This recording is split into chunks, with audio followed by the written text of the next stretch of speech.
திமுகவுடனான பேச்சுவார்த்தையில் சுமூக உடன்பாடு எட்டப்பட்டுள்ளதாக விவசாயிகள் தொழிலாளர் கட்சி தலைவர் பொன்குமார் தெரிவித்துள்ளார். சென்னை அண்ணா அறிவாலயத்தில் திமுக தனது கூட்டணி கட்சிகளுடன் தொகுதி பங்கீடு பேச்சுவார்த்தையை நடத்தி வருகிறது. இப்பேச்சுவார்த்தையில் பங்கேற்ற பின்னர் செய்தியாளர்களிடம் பேசிய தமிழ்நாடு விவசாயிகள் தொழிலாளர் கட்சி தலைவர் பொன்குமார், தங்கள் கட்சி சார்பில் திமுகவிடம் 5 தொகுதிகள் கேட்கப்பட்டதாக தெரிவித்தார்.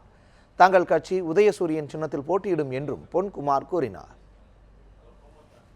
நடைபெறவுள்ள சட்டமன்ற தேர்தலில் விவசாயிகள் தொழிலாளர் கட்சி திமுக அணியில கூட்டணி கண்டு தேர்தலில் போட்டியிடுகிறது. இன்றைக்கு தளபதி மு.க. ஸ்டாலின் அவர்கள் தலைமையிலான தேர்தல் குழுவோடு நாங்கள் பேச்சுவார்த்தை நடத்தினோம். எங்கள் கட்சிக்கு 5 இடங்களை ஒதுக்க வேண்டும் என்று கேட்டிருக்கிறோம். பேச்சுவார்த்தை சுமூகமாக முடிந்திருக்கிறது. திமுக கூட்டணியில் இடம்பெற்றுள்ள பெருந்தலைவர் மக்கள் கட்சிக்கு 1 தொகுதி ஒதுக்கப்பட்டுள்ளதாக கட்சி தலைவர் என்.ஆர். தனபாலன் தெரிவித்துள்ளார்.